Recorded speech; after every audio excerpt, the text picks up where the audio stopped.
శివం శాంతం పద్మాసనస్థం శశిధరమకుటం సర్వశక్తి సమన్వితం కైలాసపర్వత శిఖర నివాసం సర్వేశ్వరమీశానం వై విశ్వరూపిణం. అరే, ఈ శ్లోకం ఎక్కడుంది, ఏ గ్రంథంలో అనుకోద్దండి. నేను అనుసంధానం చేసుకున్నాను. పిచ్చిగా నేను తపస్సు చేస్తాను, పిచ్చిగా నాకు వచ్చేటువంటి నా థాట్ నా మూడ్ అంటే, నా థాట్ నా మూడ్ అంటే ప్రజలకు ఇబ్బంది పెట్టేదో, ప్రపంచానికి ఇబ్బంది పెట్టేదో, జాతులను భాషలను విడదీసేదో, పెద్దంతరం చిన్నంతరం లేకుండా విచిత్రమైనటువంటి వ్యాఖ్యలు చేసేదో కాదు. ధర్మ సంబంధమైన, న్యాయ సంబంధమైన, శాస్త్ర సంబంధమైన ఆధారాలు ఉండేటువంటి గ్రంథాలలో మా గురువులు అర్థాత్ నా స్నేహితులు నాకు చెప్పించిన విధి విధానంగా నేను చేసేటువంటి పనులలో, నా నైమిత్య కర్మలలో మంచిదిగా గోచరమై 10 మందికి ఉపయోగపడి, అర్థమైన మానం మూసుకునేకు గోచిగుడ్డ, కడుపు మంటకు ఆకలి తీర్చేదానికి అన్నపు గడ్డ ఇచ్చేటువంటి శక్తి దేనిలో అయితే కలుగుతుందో దాన్ని నేను అనుసంధానిస్తాను.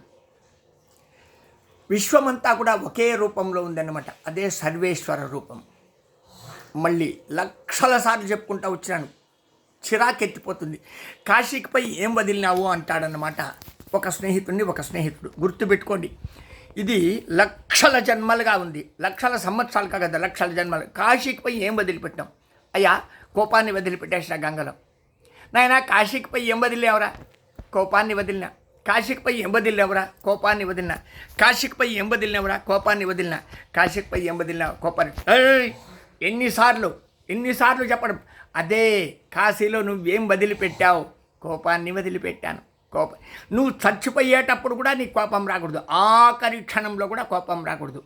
ఆ పద్ధతిని ఒక్కసారి పోల్చుకుంటే అప్పుడు నువ్వు కాశీకి పోవచ్చునా పోరాదంటే, కాశీకి పోరాదని ఎక్కడా రూల్ లేదు, కానీ పోవచ్చును అనే రూల్ కూడా ఎక్కడా లేదు. కాశీకి వస్తే కోపతాపాలకు అవకాశం లేదు. అంటే కాశీ అని మనస్సులోగాన సంకల్పం ఏర్పడితేనే వాడికి కోపం చచ్చిపోవాలి, అప్పుడు నువ్వు బతుకుంటావు. రామ్ నామ్ సత్యహైని పీనిగిలి మోసేదానికి వాడుకునేది కాదురా. నువ్వు శవంగా పీనిగ కాకుండా ఉండడానికి రామ్ నామ్ సత్యహై. ఇది సత్యమేవ జయితే ధర్మమేవ జయితే. నాయకుడు, వినాయకుడు, నాలాయకుడు అని ముగ్గురున్నారన్నమాట. అంటే ఏమి, ప్రపంచంలో సృష్టిలో నాయకుడు అనేవాడు వినాయకుడిని పూజ చేస్తాడు, విఘ్నేశ్వరుని పూజ చేసి విక్టరీగా అర్థమైన అన్ని జాతులను, అన్ని భాషలను, అన్ని తత్వాలను కలుపుకుని దేశ సౌభాగ్యాన్ని, ప్రజా సౌభాగ్యాన్ని, శ్రేయస్సును ధ్యేయంగా పెట్టుకుని రాజుగా, మంత్రిగా, అధికారులుగా ఉంటారు. ఎక్స్ట్రా ఐఏఎస్ ఐపీఎస్ ఎవరైనా సరే చూడు, నాయకుడు, వినాయకుడు, నాలాయకుడు.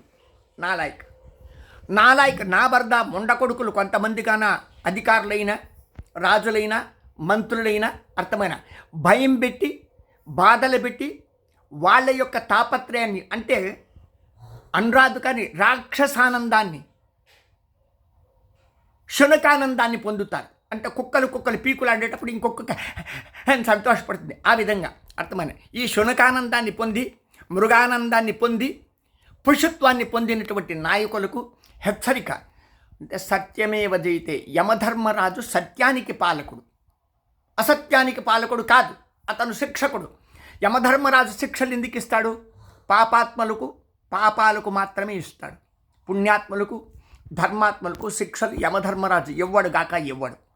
యమధర్మరాజు దగ్గరికి తెలియకుండా దూతలు పట్టుకెళ్తే కూడా శివాయ గురువే నమః, ఈశ్వరుని గురించి కానీ, బ్రహ్మని గురించి కానీ, విష్ణువుని గురించి కానీ తలుచుకుంటే దేవలోకాలకు పంపించేస్తాడు. వాడే పుష్పక విమానాన్ని తీసి ఇంచుమించుగా వాడే డ్రైవర్గా, యమధర్మరాజే డ్రైవర్ అయ్యి పుణ్యాత్మలు ఎవడైనా పాపలోకంతో పొరపాటుగా వస్తే వాళ్ళని పుణ్యలోకాలు చేరుస్తాడనమాట. ఇది తెలుసుకోవాలి. ఇది ఏ గ్రంథంలో ఉంది అని అనుకోద్దండి. కర్మ విపాక యోగం. ఈ గ్రంథం ఎక్కడుంది అని అడగద్దండి. ఏదన్నా చదివి చస్తే కదా గ్రంథాలు అర్థమైన పురాణాలు చెప్పుకునేదానికి మాత్రమే క్లీన్గా అర్థమైన అనరాదు. కానీ హైబ్రూలు చేసుకుని, లిప్టిక్కులు పూసుకుని, బాగా ఇంకేమన్నా కప్పుకుని ఒప్పుకుని, రకరకాలైనటువంటి శాలువులు వేసుకుని అట్లా సరిచేసుకుని అర్థమైన షూటింగులకు వచ్చినట్టు వస్తే ఏమి తెలుస్తుంది? అథవా గడియారాలు చూసుకుని ఇంతకన్నా మేమేమి సభాముఖంగా చెప్పలేము, ఇప్పుడు చెప్పడానికి టైం కుదరదు, మీరు అడగడానికి టైం లేదు, మీరు అడిగింది మేము చెప్పలేము అని చెప్పేటువంటి ఉత్తర పండితులు చాలామంది ఉన్నారు. పేర్లు చెప్పుకునేదొద్దు, ఊర్లు చెప్పుకునేదొద్దు, వాతావరణం చెప్పుకునేదొద్దు. గర్వంగా చెప్తా, నాయకుడు గుర్తుపెట్టుకోండి పాయింట్లు. నాయకుడు, వినాయకుడు, నాలాయకుడు అని ప్రపంచం మొత్తం మీద ఏ భాషలో అయినా, ఏ జాతిలో అయినా, ఏ కాలాల్లో అయినా అర్థమైన ముగ్గురు ఉంటారన్నమాట. ఈ ముగ్గురులో నాలాయకుడు ఉంటాడు కదా, వాడి జీవిత కాలం అంతా కూడా సుఖపెట్టలేడు ఎవరిని కానీ. వాడు సుఖపడ్డు, వాడు సుఖపడినట్టు భ్రమపడతాడు అంతే. వీడు నాలాయకుడు. వినాయకుడు సర్వతో సమ్మోహనాకారుడు అంటే అనరాదు, కానీ వినాయకుడు ఈశ్వరునికి పార్వతికి పెండ్లి చేస్తాడు. ఈశ్వరుడు పార్వతికి పెండ్లి చేసిన వాడు వినాయకుడు. విష్ణువుకు లక్ష్మికి శ్రీదేవి భూదేవులు కూడా పెండ్లి చేసిన వాడు వినాయకుడు. బ్రహ్మ సరస్వతికి పెళ్లి చేసిన వాడు వినాయకుడు. అంటే వినాయకుడు అంటే ఎప్పుడు ఉండేవాడు, వాడిని ఒకరు తెచ్చినవాడు కాదు, వాడు పుట్టినవాడు కాదు, పెరిగేవాడు కాదు, పయ్యేవాడు కాదు. అర్థమైన యతో ధర్మస్తతో పివహ. ఏ ధర్మాన్ని నువ్వు పాలిస్తే ఆ ధర్మాన్ని నువ్వు అనుభవిస్తావు. కాబట్టి సత్యమేవ జయితే ధర్మమేవ జయితే అనేటువంటి పరిస్థితులు అర్థమైన వినాయకుడు పూజ ప్రారంభమైంది, ప్రథమమైంది, దిగ్విజయమైంది. కాబట్టి వినాయకుడికి మంత్రం ఏం తెలిసిన ఒకే ఒక అక్షరం గన్. గన్ గన్ అంటే తుపాకీ గన్ కాదు.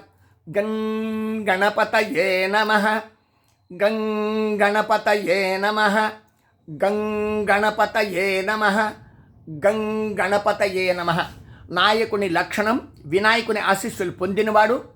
వినాయకునిలాగా అర్థమైన కూర్చున్న జాగాలో ప్రపంచాన్ని తిరగదిప్పేవాడు. దారం లేకుండా బొంగరాన్ని తిప్పేసేవాడు. రంగురంగుల కళలు తెప్పించకుండా నిజమైనటువంటి కళ లేకుండా నిద్రపోయేటువంటి అవకాశాన్ని ప్రజలకు ఇచ్చేటువంటి వాడు నాయకుడు అవుతాడు. అంటే సుభద్రంగా జనాన్ని, ప్రజలను అర్థమైన తన సామ్రాజ్యాన్ని ప్రతిష్టాపన చేసుకుని ప్రజలను అర్థమైన బిడ్డల కన్నా ఇచ్చుగా కాపాడుకునేవాడు. స్వధర్మం అంటే నా ధర్మం నీ ధర్మం అనేది లేకుండా మన ధర్మం అనేటువంటి పాలించేటువంటి నాయకులను మనం గౌరవిద్దాం, ప్రీతిద్దాం, ప్రేమిద్దాం. అటువంటి నాయకులను తయారు చేసి అటువంటి నాయకుల్ని మనకు నాయకులుగా తయారు చేసుకుందామని చెప్పి అందరికీ కూడా సొంత ధర్మమైనటువంటి భారత ధర్మాన్ని భారతం లోపల పాలించుకుందాం, పెంచుకుందాం, పూజించుకుందాం, సదా ఆచరించి అనుభవిద్దాం. భారతమాతకు జయహో, సనాతన ధర్మంకు జయహో, సత్యమేవ జయితే ధర్మమేవ జయితే. ఇందుకు సాక్షాత్ యమధర్మరాజు సాక్షిగా, చిత్రగుప్తుడు సాక్షిగా, సూర్యచంద్రాదులు సాక్షిగా, నక్షత్రాలు సాక్షిగా.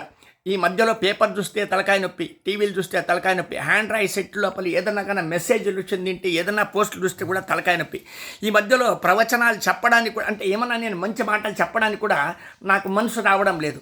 ఎందుకంటే ముక్కు మూసుకుని అతమని ఏదో మూల తపస్సు చేసుకుంటే చచ్చూరుకుంటాం. మన కాలం కాసంత ఈశ్వరుడు చూడు, చేసినా చేయకపోయినా చచ్చిపోతారు, చెప్పినా చెప్పకపోయినా చచ్చిపోతారు, చూసినా చూడకపోయినా చచ్చిపోతారు. బతుకుండేవాడు ఎవడు ఈ సృష్టిలో లేడు సుమా.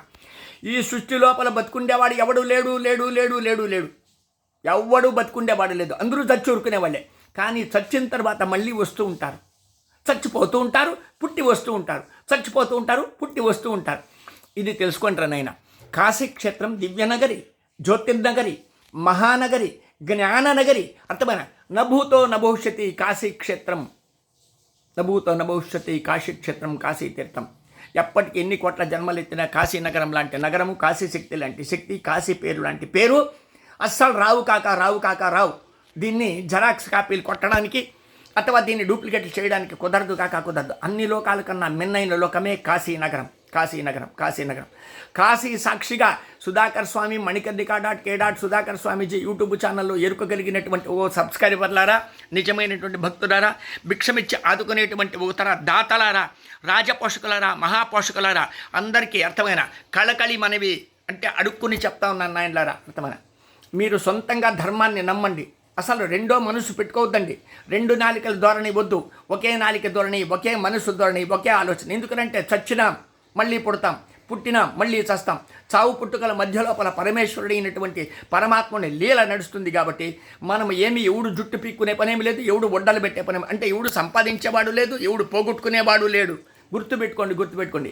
అన్నీ ఇచ్చి పోషించేటువంటి వాడు ఈశ్వరుడు ఉంటాడు. కాబట్టి అర్థమైన సృష్టికర్త, స్థితికర్త, లయకర్త, లాస్యకర్త ఆ పరమేశ్వరుని యొక్క లీలలు అనన్య సామాన్యాలు కాదు. ఎటువంటి జగద్గురువులు వచ్చినా, ఎటువంటి పీఠాధిపతులు వచ్చినా, ఎటువంటి పుణ్యాత్మలు వచ్చినా, ఎటువంటి వేదాంగాలు, షడంగన్యాసాలు, శీర్షాసనాలు, రకరకాలైనటువంటి ఆసనాలు చేసినా కూడా తనను తాను తెలుసుకోకపోతే ధర్మాన్ని పాలించకపోతే అర్థమైన వినాయకుడు, నాయకుడు, నాలాయకుడు, గుర్తుపెట్టుకోండి ఇవి. వినాయకుడు, నాయకుడు, నాలాయకుడు. ఈ మధ్యలో అర్థమైన హిందువులు కూడా నాలాయకులైపోతున్నారు. హిందువులు కూడా చాలామంది నాలాయకులైపోతున్నారు. హెచ్చరిక. వినాయకుడు శిక్షిస్తాడు. యమధర్మరాజు లెక్కలకి మీరు పడిపోకుండా ఉండండి. సెకండ్ కూడా ఆడి సీసీ కెమెరాల్లో కానీ మీరు పడితే ఖచ్చితంగా గల్లంత అయిపోతారు. శుభం భూయాత్. భిక్షాపాత్ర నంబర్ 9343797339 9343797339 నంబర్కి భిక్షం పెట్టండి. అర్థమైన వినాయకాయ నమః. కాశీ క్షేత్రం నుంచి మీ స్వామి హరహర మహాదేవ్ శంభో కాశీ విశ్వనాథ గంగే. అందరూ అడిగితే స్వామి మీకు షేర్లు కావాలన్నా స్వామి, మీకు లైకులు కావాలన్నా స్వామి, మీకు అడ్వర్టైజ్మెంట్ కావాలన్నా స్వామి. అరే పిచ్చి పుల్కాలారా, నేను అడ్వర్టైజ్మెంట్ అడగలేదు, షేర్లు లైకులు అడగలేదు. మీ మంచి కోసం, మీరు బాగుపడడానికి, మీ జన్మలు తరించడానికి, మీ వంశాలు అభివృద్ధి చెందడానికి, మీ పిల్ల పాపలు బాగా చదువుకోవడానికి, వాళ్ళు పెరిగి పెద్దవడానికి, వాళ్ళకి ఉద్యోగాలు రావడానికి, అర్థమైన వాళ్ళకి పెళ్ళిళ్ళు దేవతలు కావడానికి, వాళ్ళకి అర్థమైన దీర్ఘమైన వ్యాధులు ఉంటే తగ్గిపోవడానికి, అర్థమైన నా మాటలు అందరికీ పంచుకోమని చెప్పినాను తప్ప నన్ను అడ్వర్టైజ్మెంట్ చేయమని చెప్పలేదురా. శ్మశానంలో రుద్రుడికి అడ్వర్టైజ్మెంట్ ఏమిరా? యమధర్మరాజుకు చిత్రగుప్తునికి అడ్వర్టైజ్మెంట్ పొగడతలేమిరా? భట్రాజుల పొగడతలు మీకుండాలి కానీ నాకెందుకురా పొగడతలు? అర్థమైన నాకు పొగడతలు కాదురా. మిమ్మల్ని మీరు పొగుడుకోవడానికి నా ఛానల్ని మీరు అభివృద్ధి పరుచుకోండి అని చెప్తాను. అంటే మన ఛానల్ని చెప్తాను. ఇంతవరకు ₹1 కూడా తీసుకోలేదురా నేను. దుర్మార్గులు అర్థమైన అనరాదు కానీ అందరూ తెలిసిండేటువంటి విద్యావంతులే, FLBL చదివిండే వాళ్ళే, ఫారెన్ రిటర్న్సే, అర్థమైన ABCDలు తల్ల కిందలుగా చదివాళ్ళే. యూట్యూబ్లో కానీ, ఫేస్బుక్లో కానీ, వాట్సాప్లో ఇంకా ₹1 కూడా నేను తీసుకోలేదు. కానీ భిక్షగాడు కదా, నేను భిక్షం అడిగితే అర్థమైన నన్ను సాకేటువంటి ధర్మప్రభువులు భిక్షం పెట్టి ₹1 పెట్టేవాడి నుంచి అర్థమైన లక్షలు ఇచ్చేటువంటి వాళ్ళ వరకు భిక్షగాళ్ళు, అంటే భిక్షం ఇచ్చి నన్ను ఆదుకునేటువంటి వాళ్ళందరూ కూడా రాజ్యపోషకులే. అటువంటి వారి ధర్మంతో నేను బతుకుతా ఉన్నాను. ఇంకా ₹1 కూడా తీసుకోలేదు. ఇది సత్యం తెలిసిన వాళ్ళు ఎవరైనా సరే నాకు హెల్ప్ చేస్తే అర్థమైన యూట్యూబ్లో నుంచి డబ్బులు వచ్చేట్టుగా, ప్లస్ దీనికి పేర్లు పెట్టి అర్థమైన దీన్ని డెవలప్ అంటే ఇంప్రూవ్మెంట్ చేసేట్టుగా, ప్రమోట్ చేసేట్టుగా ఎవడైనా దమ్ముండేటువంటి నాయకులు ముందుకు రండి.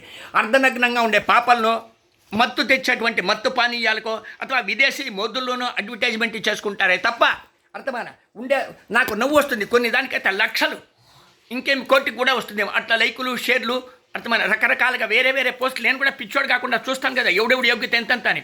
అట్లా చూసేటప్పుడు అర్థమైన పనికిరాని దానికంతా కూడా మీరు ఇస్తూ ఉంటారు. పనికొచ్చేటువంటి మాటలు చెప్తే అర్థమైన అది మీకు చెవులకు పట్టదా? మీ గుండెల్లోతులకి దిగదా? మీ మనసు ఆలోచనలో మిమ్మల్ని స్పందించదా? మిమ్మల్ని కాపాడడానికి మీకు నేను ఆశీర్వాదాలు చేస్తే తమాషాలుగా ఉందా? అరే నా భక్తులారా, ప్రియ బంధువులారా, ప్రియమైనటువంటి మిత్రులారా, తమాషాలు పనికిరావు. తమాషాలు ఎందుకంటే కాలం వెళ్ళిపోతుంది, నిలుచుకోదు. కాలం వెళ్ళిపోతుంది, నిలుచుకోదు. కానీ కర్మము మాట మాత్రం నిలిచిపోతుంది సుమా. యుగాంతరాల ధర్మమే గొప్ప. యుగాంతరాల ధర్మమే గొప్ప. అధర్మం గొప్ప కాదు. అధర్మం నాశనం తప్పదు. శుభం భూయాత్ నాయుడు. భిక్షాపాత్ర నంబర్ మరి ఒక్కసారి 9343797339 నెంబర్కి భిక్షం పెట్టండి. ఖచ్చితంగా హరహర మహాదేవ కామెంట్ పెట్టండి. అర్థమైనా? మీరు కనీసం అంటే రోజు ఒక్కనికి ఇద్దరికైనా సరే ఈ పోస్టును పంచాలి. పంచితే మీకు ఆయుస్సు, ఆరోగ్యం. ఖచ్చితంగా మీరు నా మాటలు పంచుకోకపోతే రేపు నష్టం మీకే, మీ కుటుంబాలకే, మీ వంశాలకే. శుభం భూయాత్. ఎందుకంటే నేను శాశ్వతుడు. నా శరీరము, నా రూపము, నా మాట శాశ్వతం కాదు. కానీ నా లోపల ఉండేటువంటి ఆత్మశక్తి శాశ్వతమైంది. సూర్య చంద్రాదులను, ఇంద్రాది అష్టదిక్పాలకులను, ఆదిత్యాది నవగ్రహ దేవతలను అందరినీ కూడా శాసించేటువంటి ఆత్మశక్తియే అందరికీ సొంతం సొత్తు. ఎవడబ్బు సొమ్ము కాదు. అందరికీ సొంతం. జాగ్రత్త. తస్మాత్ జాగ్రత్త. శుభం భూయాత్. రహస్యాన్ని చెప్పకుండా చెప్పాను. భిక్షం పెట్టండి, దండం పెట్టండి. ఖచ్చితంగా ఈ పోస్టులు పంచుకోండి.